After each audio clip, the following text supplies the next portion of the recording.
Ei, você, quanto acha que o árbitro pode influenciar no resultado de um jogo? Acredita que os grandes cartolas podem arquitetar um esquema de corrupção para beneficiar os grandes clubes? Eu já te contei quando isso aconteceu de verdade na Itália, por exemplo. Só que um caso menos conhecido no mundo, e talvez ainda até mais sujo, ocorreu na justiça portuguesa por mais de 10 anos, em um dos períodos mais emblemáticos do futebol de lá. Ou futebol daí, se você tá vendo a gente de Portugal. O Radar Peleja de hoje conta a história da Operação Apito Dourado.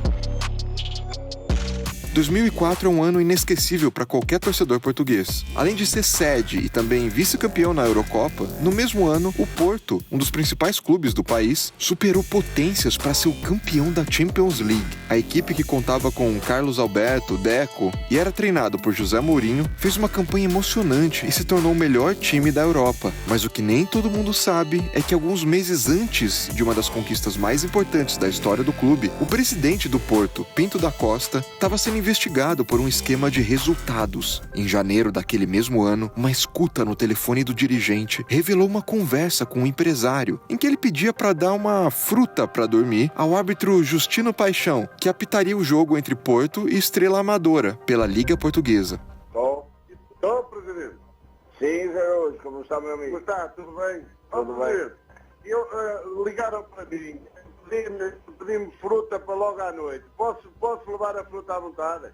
Ah, mas estava o JP?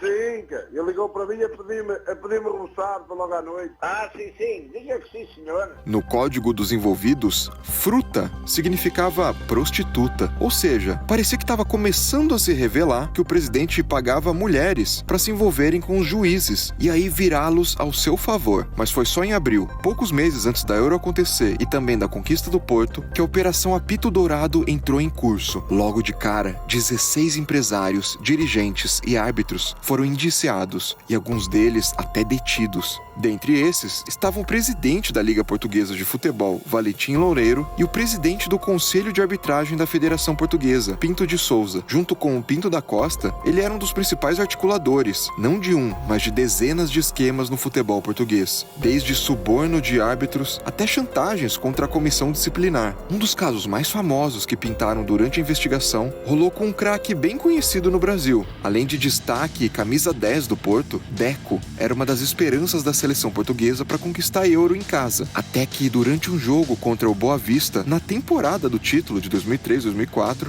ele, que não tinha fama de criar confusão, entrou em uma das maiores polêmicas da sua carreira. Uma vez em Portugal, o juiz me expulsou, né? Eu não tinha feito nada, na verdade eu dominei a bola e pisaram no meu pé e a chuteira saiu.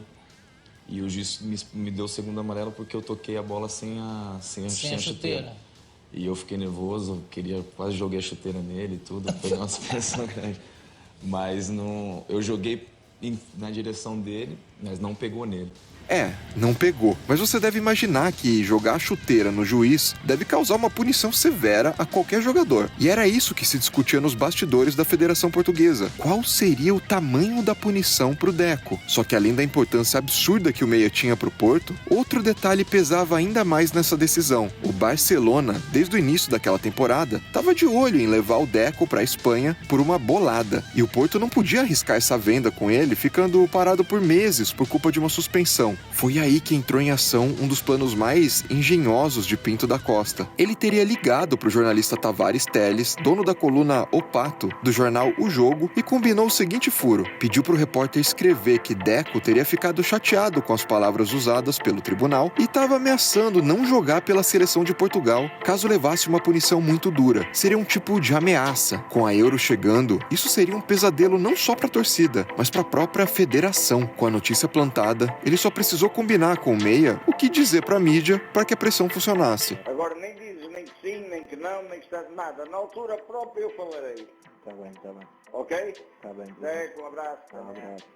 A chantagem funcionou e o Deco foi suspenso por um jogo, só aquela suspensão pela expulsão mesmo. Essa e outras tantas histórias foram deflagradas ao longo da operação, que se arrastou por mais de 10 anos na justiça. Durante essa década toda, Pinto da Costa chegou a fugir para a Espanha para não ser detido junto com a ex-esposa, Carolina Salgado, que após a separação escreveu um livro em 2006 que continha tantas provas e acusações que fez o caso ser reaberto. Mesmo assim, nos tribunais civis, todos os acusados foram inocentes inocentados. Já no âmbito esportivo, uma segunda operação chamada Apito Final, comandada pela Liga Portuguesa de Futebol Profissional, tentou afastar esses dirigentes do futebol, mas também sem muito sucesso. Pinto da Costa e Porto chegaram a ser condenados, mas não cumpriram nenhuma pena depois de apresentar um recurso. Os únicos clubes realmente punidos foram o Boa Vista, rebaixado para a segunda divisão, e o União Leiria, que perdeu 3 pontos e teve seu presidente suspenso por 1 ano. Em 2013, no marco de 10 anos desde o início da investigação, a rede de televisão CMTV fez uma série de reportagens especiais que conta com horas de escutas telefônicas e exclusivas disponibilizadas no YouTube. Mesmo com o envolvimento de todos os escalões e diversos dirigentes do futebol português, o protagonismo de Pinto da Costa nas articulações o tornou talvez a maior figura desse escândalo. Ainda assim, até a produção desse vídeo, ele permanece como presidente do Porto, tendo vencido as eleições de 2020 com mais de 68% dos votos e é hoje o dirigente com mais títulos do mundo. Aliás, dirigindo o Porto, ele faz um ótimo trabalho. Valorizou muitos jogadores que chegaram lá até desacreditados e foram vendidos a peso de ouro. Você, adepto de um clube tão importante e tradicional no futebol mundial como o Porto,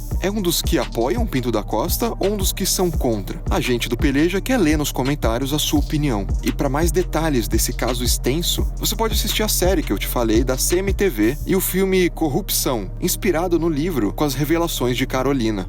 Comente, inscreva-se no Peleja e até o próximo Radar.